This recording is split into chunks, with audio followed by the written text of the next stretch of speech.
I am Captain Nova Gill, 32 years old. 6 years serving at the Pentagon taught me how to spot a traitor from thousands of miles away.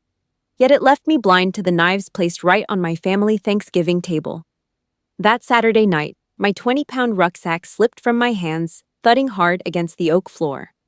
My husband, Michael, had just been crushed by a Ford F-150 on Highway 47. Kneeling on the kitchen floor, covered in the flour he had been working with, I dialed my mother. Responding to my ragged, choked sobs was the clinking of glass, thumping music, and her snapped voice saying, "Honey, I am cutting the birthday cake for Madison. Can you call back tomorrow?" She hung up. The silence after that dial tone pierced through my chest. But they did not know that, before he closed his eyes, my poor schoolteacher husband had managed to bury a legal landmine right under their feet. Let me know which state you are listening from in the comments, and hit subscribe if you have ever been discarded by your own family on the day your world fell apart. The microwave clock was blinking a steady, rhythmic green. 1832 hours. At the Pentagon, we live by the clock, by the mission, and by the protocol. I was standing in my kitchen, shoving the last of my olive-drab t-shirts into my rucksack. I could hear the hum of the fluorescent bulb overhead, that annoying high-pitched buzz that usually gives me a headache if I stare at the granite counter for too long. My hands were moving on autopilot, a product of 6 years of service. Then, the phone on the counter started vibrating. It was a violent skittering sound against the stone. The caller ID read Mercy General Hospital. I remember thinking it was probably just some paperwork for my yearly physical, or maybe a follow-up on Emma's checkup. I picked it up. The doctor on the other end did not bother with a greeting. He spoke in a flat, mechanical tone, the kind of voice that belongs to a person who has already delivered bad news 5 times that shift. He told me there had been an accident on Highway 47. A Ford F-150 had run a red light, multiple chest traumas. The victim, Michael Teller, had not made it. I did not scream. My training kicked in, that cold military numbness that prioritizes survival over feeling. But my body betrayed the protocol. My fingers simply stopped working. The heavy rucksack slipped from my grip, the iron buckles slamming into the oak floor with a thud that seemed to shake the entire house. From the second floor, the muffled sound of My Little Pony drifted down the stairs.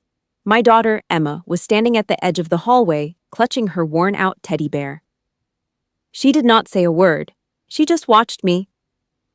I felt the strength leave my legs as I collapsed onto the kitchen floor. It was cold. My knees hit a patch of flour that Michael had spilled earlier while trying to prep dinner, and the white powder clung to my skin like ash. I just stared at the dust, my brain refusing to process that the man who had left that mess was never coming home to clean it up. I mean, here's the thing about being a soldier. You are taught to rely on your unit. When you are hit, you call for backup. You reach for the person who is supposed to have your back no matter what. My thumb swiped across the screen, my palms so sweaty I had to wipe them on my pants twice before the glass recognized my touch. I called my mother, Linda. I needed a voice. I needed her to tell me that the world was not actually ending. The phone rang 3 times. When she picked up, it was not the quiet, comforting house I grew up in. Instead, a wall of sound hit me. It was the chorus of Dance the Night, the bass thumping so hard I could hear it vibrating through the speaker. I could hear the sharp clack of high heels on tile and the high-pitched laughter of women drinking expensive champagne. I tried to speak, but my throat was a knot of jagged glass.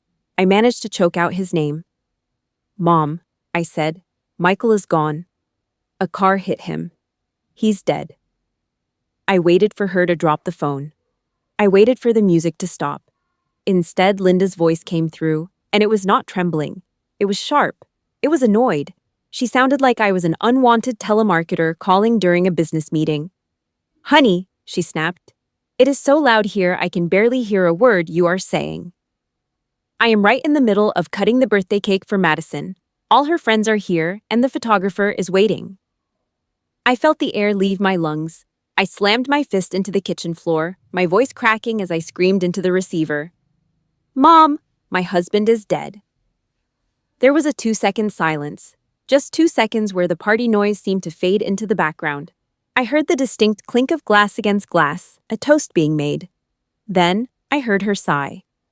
"Oh, Nova, that is just terrible," she said, her voice dripping with artificial sympathy. "But I have got a house full of guests and I really cannot deal with this right now. Let us talk tomorrow, okay?" She did not wait for my answer. The line went dead with a sharp, digital click. I stayed there, kneeling in the flower, while that hollow dial tone hissed in my ear like a funeral dirge. The iPhone screen went black, leaving me in the dim light of the kitchen. Emma walked over to me, her small hand resting on my shoulder. She did not ask where her father was. She was looking at the blood starting to seep from a scrape on my palm where I had clawed at the edge of the counter. I looked at the phone, and then I looked at my daughter. There was no perimeter being set up by my family. No rescue mission was coming. In the middle of a cold September night, Captain Gill had been officially abandoned on the front lines by the very people who were supposed to be her home base. I realized then that the knives had not been in the hands of the driver on Highway 47. They were in the hands of the woman who just chose a birthday cake over her daughter's shattered life. Tuesday morning arrived with a sky the color of a bruised lung, heavy and gray over North Carolina. I stood in front of the bedroom mirror, my hands trembling as I reached for the zipper of my dress blues. It is a uniform that is supposed to command respect, but right then, it felt like a straitjacket made of thick, itchy wool. I pulled the metal teeth up, feeling them catch against the sensitive skin of my neck, which was already raw and inflamed from 3 nights of staring at the ceiling instead of sleeping. I grabbed a tube of concealer from the vanity, squeezing a thick, oily blob onto my fingertip. I smeared it over the dark, sunken circles under my eyes, trying to erase the evidence of the woman who had collapsed in the flower just days ago. Emma was sitting on the edge of the bed, her small face a mask of unnatural focus as she pulled her black tights up and fumbled with the buttons on her dress. She didn't cry. She just watched me pin my badges onto my left breast, her eyes tracking the shiny metal like it was some kind of magic shield that could bring her father back. We walked out of the house into the humid air, the weight of the metals on my chest feeling like lead weights dragging me toward a grave. The parking lot of St. Paul's Cathedral was a sea of sharp creases and polished brass. As I stepped out of the car, the air was thick with the smell of fresh shoe polish and the saltiness of sweat caught in the morning heat. Colonel Smith was standing at the head of the line, 12 officers from the Logistics Intelligence Brigade positioned in 2 perfect, silent columns.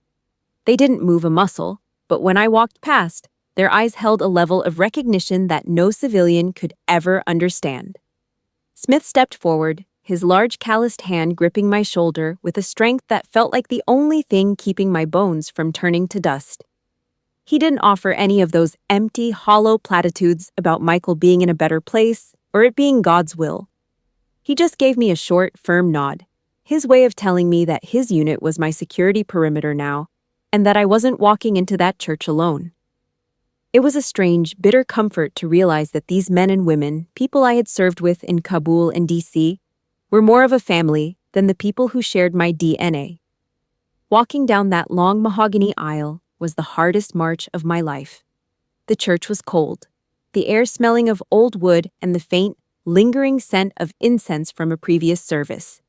The casket was a simple, closed box of pine sitting beneath the shadow of the crucifix, looking small and lonely in the vast space.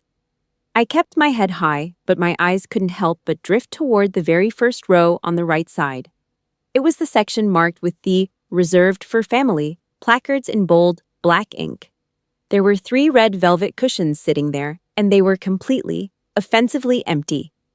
There was no Robert there to clear his throat with that self-important arrogance of his, and no Linda there to pretend to dab her eyes with a lace handkerchief. I could hear the rustle of the pews behind me, the hushed whispers of Michael's extended family as they pointed at the vacant seats and then back at me. Emma tugged on the wool of my sleeve, her voice a tiny, echoing whisper in the silence. "Mom, is Grandma busy today?" she asked. I felt the air leave my lungs as I bit down on the inside of my cheek until the sharp, metallic tang of blood filled my mouth. I looked her in the eyes and forced a lie through my teeth, telling her they had a scheduling conflict, even as the truth burned in my throat like acid. By the time 2347 rolled around, the house was silent and the last of the funeral guests had trickled away. I was slumped on the sofa, the laces of my combat boots loosened, but the boots still on, because taking them off felt like admitting the day was finally over. My phone lit up on the coffee table, a bright digital intrusion in the dark room. It was a text from Madison. "Hey sis, heard about Michael," it read. "So sorry, call me when you are free." There were no emojis, no missed calls, and not a single ounce of genuine warmth in those cold, glowing letters.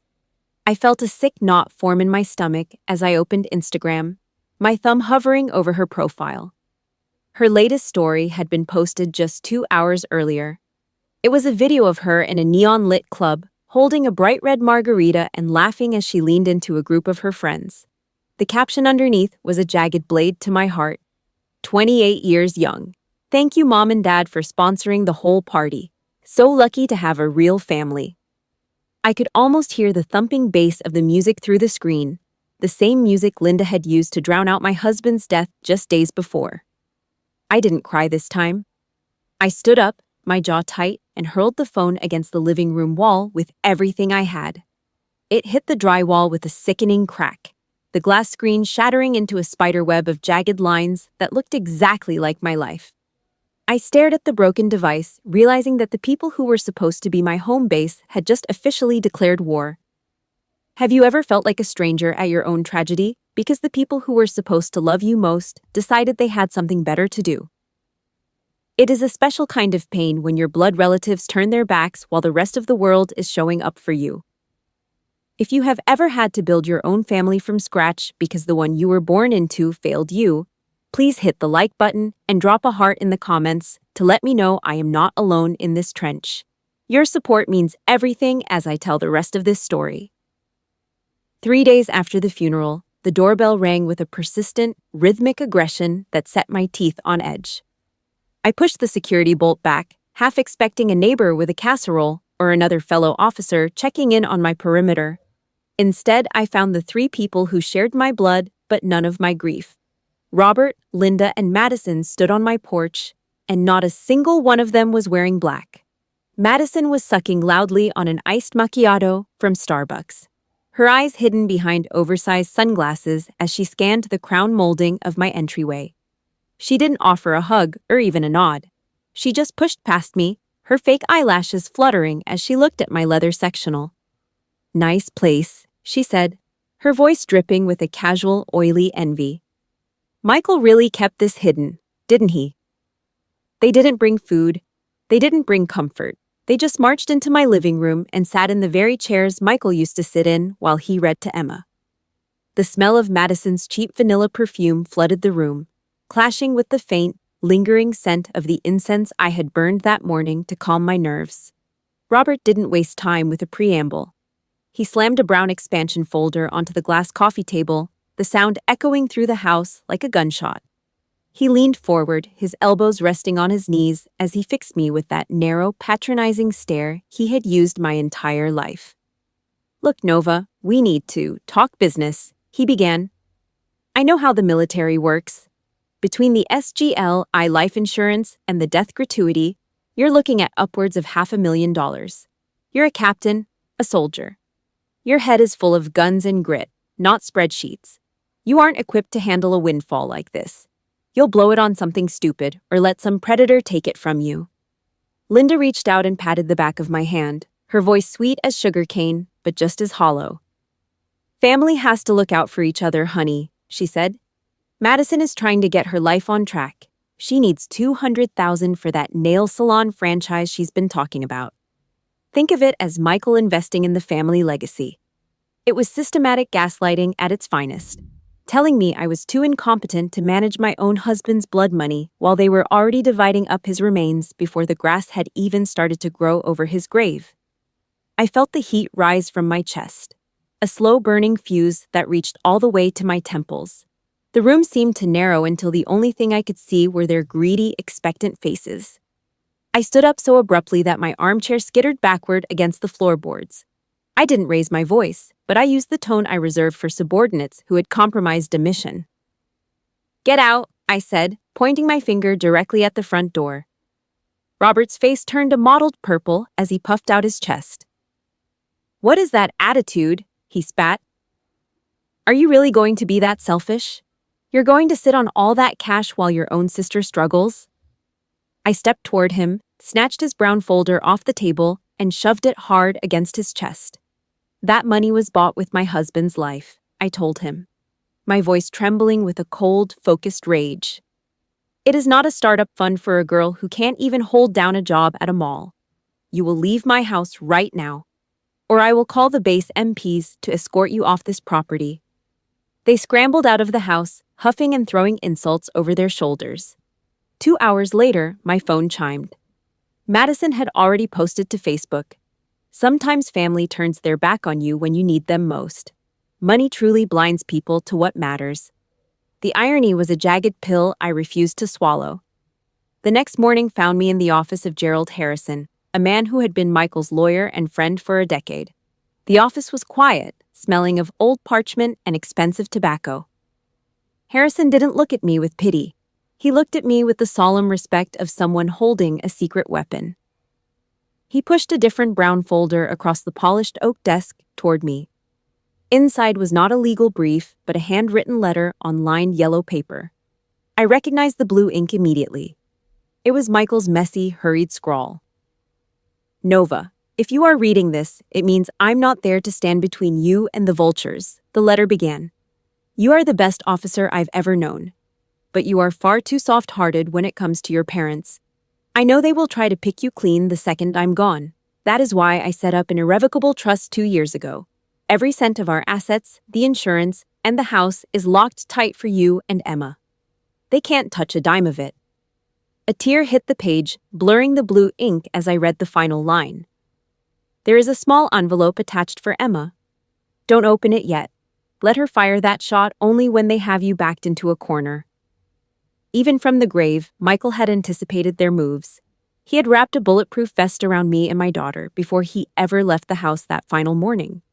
I wasn't just a grieving widow anymore. I was a commander with a reinforced position and a map to the minefield my family had just stepped into. 12:55 on a Sunday afternoon. My SUV pulled up to the curb of my parents' house, and I knew before I even shifted into park that I was driving into a calculated ambush. 8 other cars were squeezed into the driveway and spilled onto the lawn like a line of tanks ready to breach a perimeter. Uncle Tom's rusted truck, Aunt Sarah's sedan, and even my cousin David's sports car were there. Linda had clearly called in every single reserve unit in the family. Beside me, Emma was as still as a statue, her small fingers gripping mine so hard I could feel her pulse. She had her blue wallet tucked tight under her arm, the one Michael had told her was for emergencies only. As we stepped out, the sharp click of her Mary Jane shoes against the concrete walkway was the only sound in the humid air. When I pushed the front door open, a wave of heat hit me, thick with the smell of BBQ ribs that someone had let burn on the grill. The house was silent for exactly 1 second before 15 pairs of eyes locked onto us. There were no smiles. There were no welcomes. These people looked at me the way a pack of wolves looks at a wounded animal that just walked into their den. We were funneled toward the dining room, a space that usually felt like home, but today looked like a trench being prepared for an artillery strike. The long table was covered in a bright red checkered cloth that seemed to pulse under the harsh yellow lights of the chandelier. The air was heavy, and I could feel the collective weight of their judgment before a single word was spoken. We sat down, and the only sound was the high-pitched metallic scrape of stainless steel forks against porcelain plates. It was a sound that made my skin crawl. Uncle Tom was the first to open fire. He was shoveling a piece of brisket into his mouth, gesturing toward me with a sauce-stained fork. "Nova," he said, his voice muffled by food. "We hear you are planning on hoarding that insurance money for yourself. You need to remember that this family raised you, and the military didn't give you a damn thing that your father didn't prepare you for." Robert slammed his fist onto the edge of the table, causing the ice in the water glasses to rattle violently. "Do not be selfish, Nova," he barked. "Madison needs capital for her business, and you are a soldier. You have no head for money. You will let some scammer pick you clean in 6 months. I'm going to put that $500,000 into a trust under my name, and I will give you an allowance every month. It is for the good of the whole family. Madison was sitting across from me, leaning back with her legs crossed and picking at her fresh acrylic nails. She looked at me with a smirk that was as sharp as a razor. "Why do you even need that much cash, sis?" she asked. "Are you planning on buying yourself a new husband already?" I felt the air leave my lungs. The fuse that had been burning since the night Michael died finally hit the powder keg. I dropped my fork, and the sound of it hitting the plate was like a gunshot in the crowded room. My hand was trembling as I pointed it directly at Linda. "And where were you?" I asked, my voice low and dangerous. "Where were all of you when my husband was in a body bag?" "I called you, Mom. I told you he was dead, and you told me to call back later because the birthday cake was more important."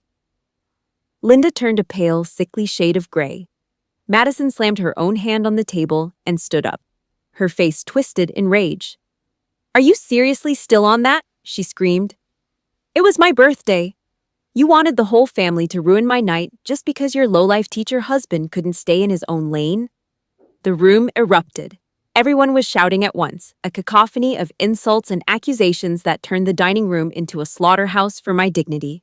Ungrateful, selfish, cold. The words pelted me from every direction like shrapnel. I looked around at the faces of my aunts and uncles, the people who had watched me grow up, and I saw nothing but greed masked as concern. Emma suddenly let go of my sleeve. She stood up, and the rhythmic clicking of her Mary Jane shoes against the oak floor seemed to drown out the screams of 15 adults. The table went silent as they looked down at the 8-year-old girl. Emma didn't look scared. She looked like her father. She walked straight to the head of the table where Robert was sitting, a half-smoked cigar clenched in his hand. She reached into her blue wallet and pulled out a craft paper envelope sealed tight with thick red tape. Her voice was crystal clear and colder than a winter morning. "Dad told me to give this to you, Grandpa," she said. "He said I should give it to you if you ever called everyone over to try and steal Mom's money." She dropped the envelope onto Robert's greasy plate, and for the first time in my life, I saw my father look truly terrified. Robert stared at that greasy craft envelope like it was a live grenade with the pin already pulled.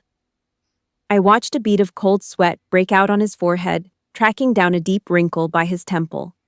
He didn't want to open it, but the weight of 15 pairs of eyes in that room was a force he couldn't fight. He tore the edge, the paper making a jagged, screeching sound that seemed to slice right through the oppressive silence of the dining room. 2 crisp white sheets of paper slid out, embossed with the sharp, official logo of Harrison's law firm. Robert hooked his reading glasses over his nose and started scanning the first few lines. I saw his jaw go slack. The color didn't just fade from his face. It was like someone had pulled a plug and drained every drop of blood out of him, leaving his skin looking like wet, gray parchment. Linda leaned in, snatching the paper with fingers that wouldn't stop shaking. Madison was right behind her, her fake eyelashes practically scraping the page as she tried to make sense of the words. "What is this? Is he serious?" Madison hissed, her voice cracking with a sudden, sharp fear.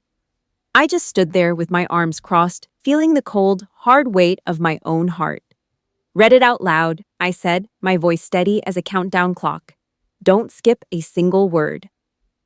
Madison's jaw was tight, her long acrylic nails clicking against the paper as she started to read Michael's final indictment. "I, Michael Teller, leave all my assets to Nova Gill," she began, her voice trembling and thin. "If Robert and Linda Gill attempt to contest this or demand any portion of these funds, my attorney is instructed to release audio file 04B. She stopped, looking at her mother with a look of pure confusion and rising panic. "Keep going," I prompted, my eyes locked on Linda's face. Her voice got smaller, more frantic, the words tumbling out like a confession. At 1847 on September 14th, the emergency dispatcher system for my car insurance company recorded a call from Nova. The log, backed by cell tower pings, confirms that Linda Gill answered her phone, refused to go to the hospital, and chose to stay for Madison's birthday cake while I was in the trauma bay. The silence that followed was heavy enough to crush the table. Uncle Tom, the man who had just been lecturing me on family loyalty and military discipline, let his fork hit the floor with a hollow, echoing clatter. Aunt Sarah stood up so fast her chair tipped over backward, slamming against the oak floor with a thud that made everyone jump. She pointed a finger at Linda, her wedding ring catching the harsh light of the chandelier. You left your own daughter to identify her husband's body alone, Sarah whispered, her voice thick with a sudden, sharp disgust that cut through the room. You chose a cake over a dying man? Linda tried to stammer something, her mouth opening and closing like a fish out of water. But the dam had already burst. I mean, here's the thing about people like my parents. They spend their whole lives building a facade of respectability, and Michael had just ripped it down in front of their entire audience. Cousin David swiped his arm across the table, knocking over a half-full beer that spilled across the red checkered cloth, soaking into the fabric like a dark stain. And you called us here to help you shake her down for cash? David spat, his face twisted in loathing. This is sick. Truly sick. The very people Robert had gathered to ambush me were now turning their weapons on him. The wall of moral superiority he had spent decades building was turning to rubble right in front of him. Robert slammed his palm onto the table, trying to find some scrap of authority in the wreckage of his reputation. That is a misunderstanding, he shouted, though his voice was thin and lacked any real conviction. I wasn't even home that night. I didn't see the phone. I didn't let him finish his lie. You were there, I said, my voice cutting through his words like a combat knife. I heard you in the background complaining about the wine being poured too low. You were all there, and you all decided that my husband's life wasn't worth a single moment of your celebration. I looked at Madison, who was still holding that paper like it was a death warrant. The trust is irrevocable, I told her, making sure every person in that room heard me. If any of you ever mention that money to me or my daughter again, Harrison won't just keep that recording in a vault. He will send it to the pastor at your church and every single member of your golf club. You wanted to talk about family legacy? This is it. This is how everyone will remember you. I grabbed Emma's hand, feeling the strength in her small, steady grip. We didn't wait for them to cry or apologize, and we didn't stay to watch them try to crawl out of the hole they had dug. We walked out of that house and let the heavy oak door slam behind us, locking those vultures in the cage of their own shame. The heavy door of my SUV slammed shut with a solid metallic thud that echoed through the quiet driveway like a final punctuation mark. It was the same sound as the front door of my parents' house closing moments ago, but this time, I was the one locking the perimeter. I sat in the driver's seat for a long moment, my hands still gripped tight on the steering wheel, my knuckles white against the black leather. I didn't cry. I didn't have the luxury of grief right then. I pulled my phone from my pocket and unlocked it. It felt like a piece of unexploded ordnance in my hand. I opened my contacts and scrolled to the word, Mom. Without a second of hesitation, I hit the button to block the caller. A sharp digital chirp confirmed she was gone. I did the same for Dad, then for Madison. The red block symbols glowed on the screen like a successful mission report. This was my new standard operating procedure. In the military, if a signal is compromised and broadcasting enemy coordinates, you don't try to fix the frequency. You cut the wire. When I got home, the house felt cavernous and silent. But for the first time in days, it didn't feel threatening. I walked straight into my home office and pulled out the old cardboard box of family photos I'd been keeping in the back of the closet. I sat at my desk and turned on the heavy-duty paper shredder Michael had bought for our tax documents. I started feeding it every glossy portrait of Robert, Linda, and Madison. The machine made a hungry, rhythmic screech, a mechanical grind that turned their smiling faces into thin, unreadable strips of confetti. I watched the blades chew through the paper, destroying the visual evidence of the people who had tried to scavenge my husband's remains. It was a surgical removal of a toxic root system. It was painful, a deep psychological self-amputation, but I knew I was doing it so Emma could grow up in a house where her mother wasn't a hostage to her own bloodline. 2 weeks later, the doorbell rang. It wasn't a neighbor or a fellow officer. It was a man in a cheap gray suit holding a plastic-wrapped envelope. He handed it to me with a rehearsed look of pity and vanished before I could say a word. It was a civil complaint. Robert and Linda were suing me for Michael's estate. Their argument was as delusional as it was cruel. They claimed Michael had been suffering from a psychological breakdown before his death and that the irrevocable trust had been created under my undue influence.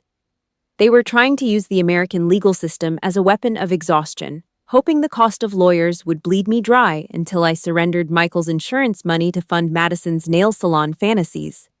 It was a classic dirty tactic, a desperate attempt by two people who had lost their grip on their meal ticket and were now trying to claw their way back in through a courtroom door. I didn't panic. I just picked up my keys and drove to see Gerald Harrison. The lawyer was already at his desk when I arrived, the glow of his MacBook reflecting off his glasses.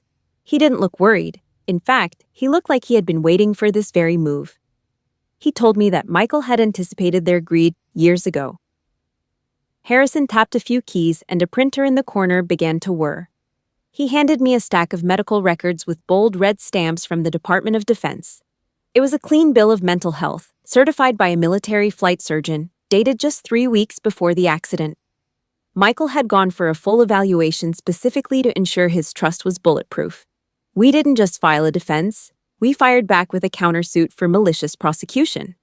Harrison sent the files to my father's attorney with a simple note. Drop this now, or we go to trial, and the world hears the recording of the Thanksgiving call. 15 minutes later, the call came in. Robert had withdrawn the lawsuit unconditionally.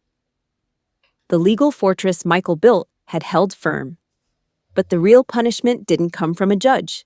It came from the silence that followed. Aunt Sarah was the bridge for all family news, and she had spent the last month telling everyone from the church to the local grocery store about what Robert and Linda had done. By Thanksgiving, their house was a tomb. For the first time in 30 years, no relatives showed up for dinner. The church pastor quietly removed Linda from the charity committee, and the community they had worked so hard to impress now treated them like social pariahs. Madison's downfall was even swifter. Her lifestyle was exposed as a lie on local social media groups after the story of her choosing a birthday cake over a dying man went viral.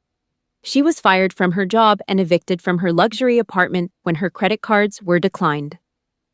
She ended up exactly where she belonged, living in the dark basement of her parents' house, 3 people trapped together in a prison of their own making. They had lost their daughter, their grandchild, their reputation, and their pride. They were finally alone with nothing but the taste of their own greed to keep them company. Making the choice to walk away from people who share your blood but break your spirit is the hardest mission you will ever undertake.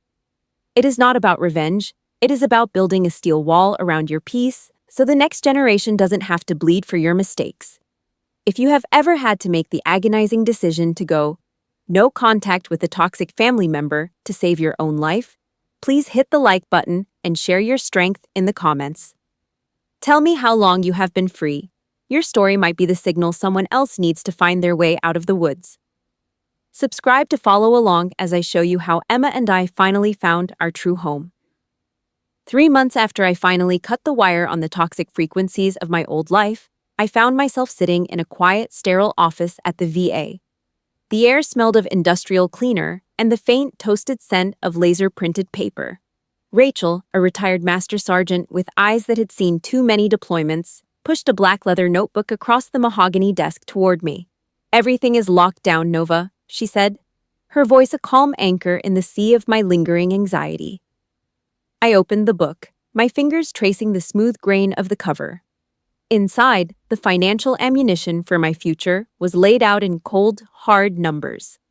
Emma's $529 college fund was fully loaded, her future tuition secured against the inflation of a world she hadn't yet entered.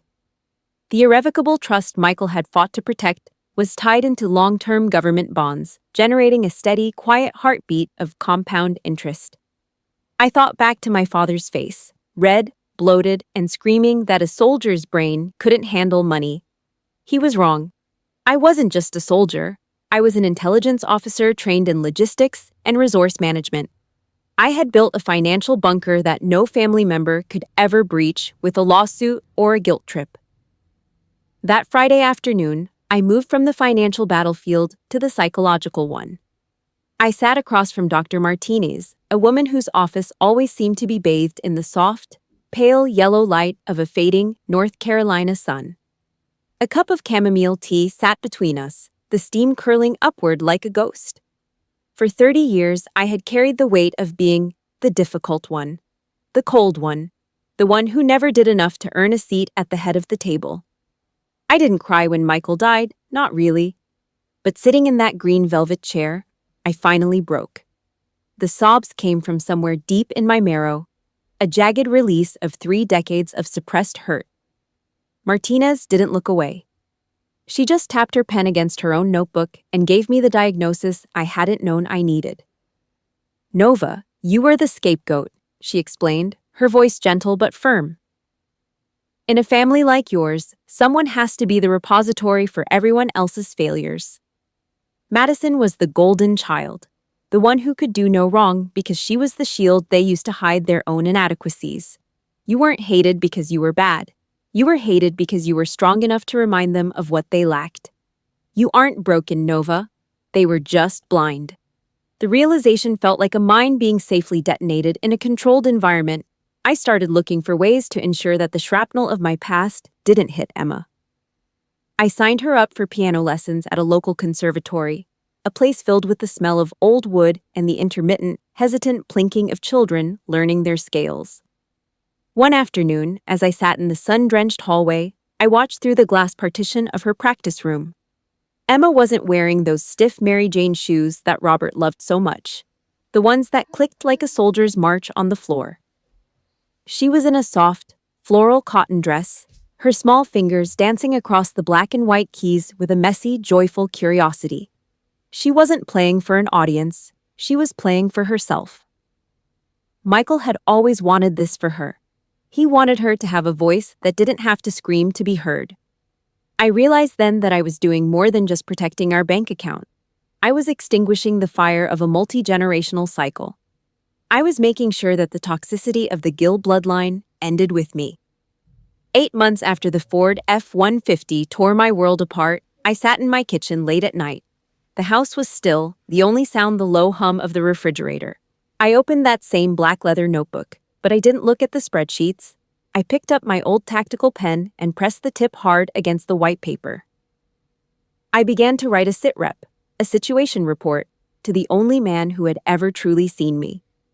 "Hey Mike," I wrote, the ink slightly blurred by a single drop of water. "The financial ammo is stocked for the next 20 years. The psychological armor has been patched up and reinforced. Thank you for teaching me how to squeeze the trigger on the people who tried to bleed us dry in the name of family. I'm rebuilding our base from the ground up. It's a little quiet here, and sometimes the silence is louder than I'd like, but it's safe. The unit is holding the line, Major Teller." I closed the book and felt a strange, solid sense of peace. Captain Nova Gill was no longer a casualty of her family's war. I was the commander of my own life, and I was finally off the front lines. The morning of September 14th arrived with a quiet, biting chill that seemed to settle deep into the floorboards of our home. It was exactly 1 year since that microwave clock blinked 1832, the moment my old life was KIA. I stood in front of Michael's closet for a long time, the silence of the house feeling heavy but no longer suffocating. I reached for his old gray sweater, the one with the frayed thread on the left cuff where he'd snagged it on a window latch 3 summers ago. I pulled it over my head, and for a second, the world disappeared. The rough wool scratched against my chin, and the scent of Downy detergent mixed with the faint muskiness of old books pressed against my skin. It felt like a physical shield, a piece of armor Michael had left behind for this specific mission. Emma came into the room, her small black dress ironed and neat, carrying a wicker basket filled with exactly 12 white rosebuds. She didn't say anything, she just took my hand. My tactical brain, the one that used to scan for threats every second of the day, was quiet. There were no missed calls from Linda, no manipulative texts from Robert or desperate pings from Madison. My internal radar was clear of all hostile signals. We were alone, and for the first time in my life, that didn't feel like a weakness. We drove toward Sandhills Memorial Cemetery under a sky the color of cold steel. The North Carolina autumn wind was whipping through the trees, sending dry leaves skittering across the pavement like shrapnel. When we stepped out of the SUV, the air was sharp enough to make my eyes water, and the smell of freshly mown grass clung to the damp soles of my leather boots. We walked past the rows of marble headstones, hundreds of them standing in perfect silent formation like a brigade at attention. We stopped in front of the stone that read Michael David Teller. I looked around and I felt a strange sense of victory in the emptiness. There were no flashy, over-the-top floral arrangements from relatives who hadn't spoken to him in years. There was no Madison holding an iPhone, trying to find the best angle for a performative grief post on Instagram. It was just us. The space was clean, quiet, and absolutely safe. Emma knelt on the damp grass, her small fingers tracing the engraved letters of his name before she carefully placed each white rosebud on the cold marble. I mean, here's the thing about grief. People tell you it gets easier, but actually it just gets more structured. You build a perimeter around the hole in your heart, and today, that perimeter was holding firm.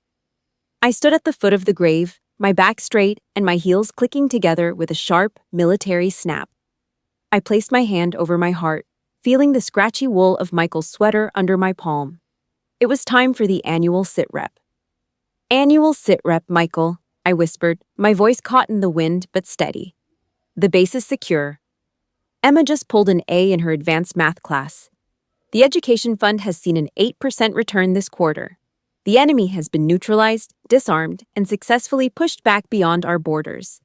Our defensive line is holding exactly according to your design." I didn't cry. I think the tears of Captain Nova Gill had been cauterized a long time ago, on that night when a birthday cake was more important than a husband's life. The concrete wall Michael had poured for us while he was alive had finally cured, and it was now an unbreakable fortress. I wasn't reporting to a ghost. I was reporting to the architect of my freedom. We stood there for a few more minutes, the silence of the cemetery feeling more like a sanctuary than a graveyard.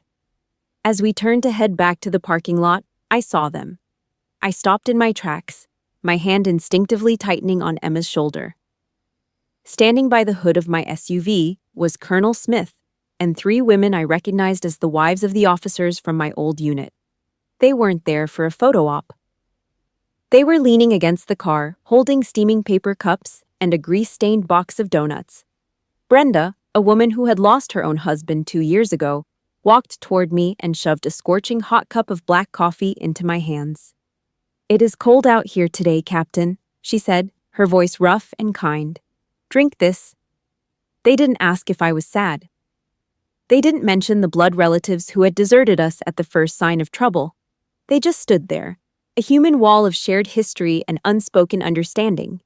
They were the Gold Star Network, the rear guard that never leaves a man or a woman behind. I looked at the coffee, the steam rising into the gray morning air, and then I looked at the people standing around my car. I realized then that I hadn't lost my family.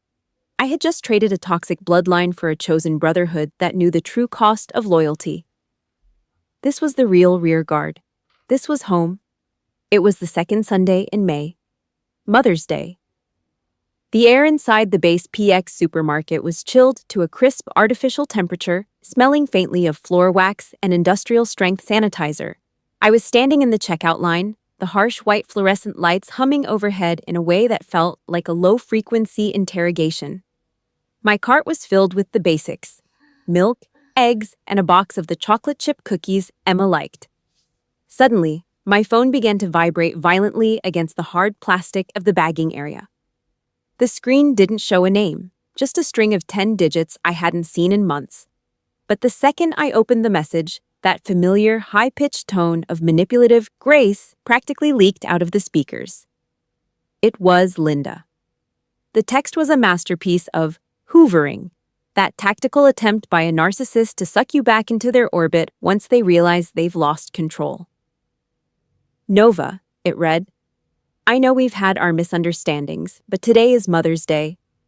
I'm getting older, and my heart just aches for Emma. Please be the bigger person, the mature daughter I raised, and let me come over just for a few minutes to see my granddaughter. God teaches us that we must know how to forgive." It was a classic smoke bomb. She was using religion, age, and the social pressure of a Hallmark holiday to try and force a breach in my perimeter. She wanted me to feel like the villain for holding a line that Michael had helped me draw with his own blood. A year ago, a message like that would have sent me into a spiral of panic and guilt. I would have spent the afternoon crying in the bathroom, wondering if I really was the cold one for protecting my child from a woman who valued a birthday cake over a dying man. But the Captain Nova Gill standing in that checkout line didn't feel a thing. My heart rate didn't even skip a beat. I felt as cold and pragmatic as a field manual. I stared at the words on the screen for exactly 3 seconds. I didn't engage in a debate. I didn't offer a list of grievances. I shifted my grocery bags to my left hand, and with my right thumb, I tapped out 3 words that carried the weight of a court-martial. Not yet. When I issue an order, I will notify you. I hit send, then immediately navigated to the eye icon and selected block this caller for the final time. To a manipulator, your silence and your steel boundaries are the most brutal punishments you can inflict. I pushed my cart toward the frozen food section, the wheels squeaking rhythmically on the polished tile. That's when I saw her. Standing by the glass doors of the frozen pizza aisle was a ghost of the life I used to know. It was Madison. She was wearing a faded gray tracksuit that looked like it hadn't seen a washing machine in a week. Her hair, which used to be her pride and joy, was a mess. The expensive blonde dye was growing out, leaving jagged, dark roots that reached halfway down her head. She was hunched over, her shoulders rounded in a way that made her look small and defeated. She was meticulously counting out crumpled $1 bills and a handful of silver change, trying to see if she had enough for a single, discounted frozen pepperoni pizza. Those long, clicking acrylic nails that used to tap arrogantly on my coffee table were gone, replaced by bitten-down, jagged edges. Without the financial sponsorship from Robert and Linda, and with the local community treating her like a pariah, the entrepreneur had hit the bottom of the working-class barrel. The smell of her cheap vanilla perfume, now stale and overwhelming, hit me as I approached. Madison looked up, her eyes widening as they locked onto mine.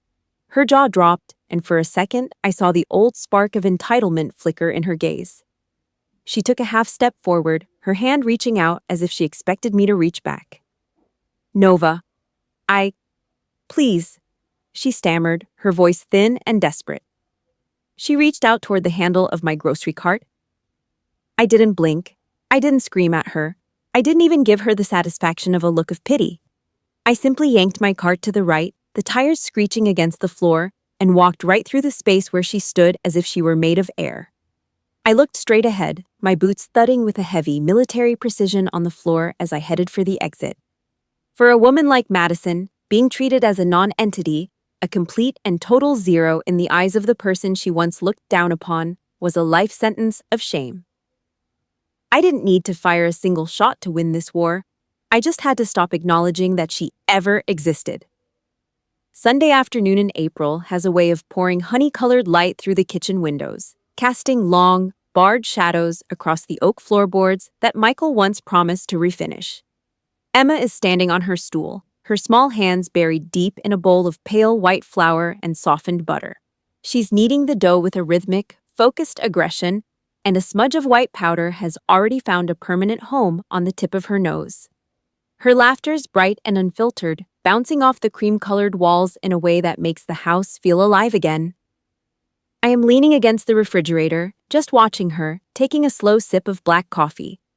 Actually, here is the thing about this room. It is the same kitchen where I collapsed a year ago. It is the same smell of flour that used to remind me of Michael's spilled dinner and my own shattered world. But the darkness of that September night has been scrubbed clean. There is no panic here. There are no frantic phone calls begging for a mother's love that never existed. We aren't waiting for anyone to save us anymore. We are finally baking our own survival, one slow, sun-drenched afternoon at a time. I step out onto the front porch for a moment, letting the screen door click shut behind me with a soft, domestic sound. The neighborhood is quiet, shaded by maple trees that are just starting to show their spring greens. My SUV is parked neatly in the driveway, a solid piece of steel that represents the mobility and independence I fought to keep. There is a profound silence out here that most people would find lonely, but to me, it is a fortress. There is no Robert here to slam his fist on the table. There is no Linda here to sigh with that manipulative weight that used to make me feel invisible. There is no cheap vanilla perfume lingering in the air like a warning. I have built an anti-aircraft defense system around our peace, and any signal that tastes like toxicity, even if it wears the label of family or blood, is intercepted and neutralized long before it hits the ground. People might call it cold. They might say I'm being heartless by cutting off my own parents. But I know the truth. This distance is the price of Emma's freedom.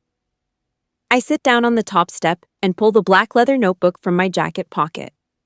The pages are filled with the logistics of our new life, but today I turn to a blank sheet at the back. I pick up my pen and, with a steady hand, I begin to strike through the old rules of engagement that Linda spent 30 years tattooing onto my brain.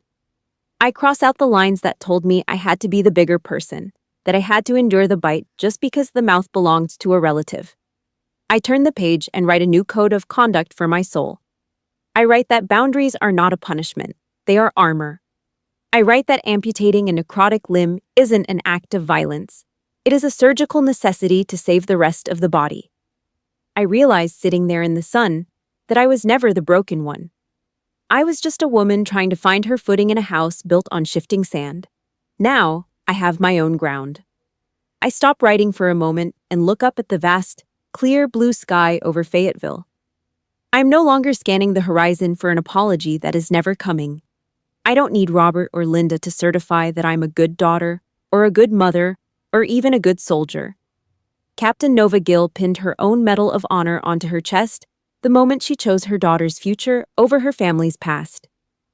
I close the leather notebook with a sharp, heavy thump that echoes off the porch. It is a definitive sound, one that swallows the ghosts of every Thanksgiving insult and every Mother's Day lie. I slide the book back into my pocket, stand up, and walk back into the house. The kitchen is warm now, smelling of garlic butter and the future. My daughter is waiting for me, her face bright with the kind of peace that I had to go to war to win for her. The unit is secure. The mission is complete. We are finally home. Through the journey of Captain Nova Gill, we learn a harsh yet liberating truth. Being born into a family does not give them a permanent license to destroy your peace. True healing begins the moment you realize that your worth was never determined by the people who were too blind to see it. Choosing to walk away from a toxic bloodline isn't a betrayal of family. It is a supreme act of loyalty to yourself and the next generation. You have the right to be the commander of your own life and the architect of your own sanctuary. I hope Nova's story gave you the strength to draw your own lines and the courage to trust your own value. If this journey resonated with your own experiences of setting boundaries or finding your chosen family, please share your thoughts in the comments below. Your stories of resilience are what keep this community strong. Don't forget to like this video and subscribe to the channel so you never miss a chapter of these deep, authentic family dramas. We are in this together, and your voice matters more than you know.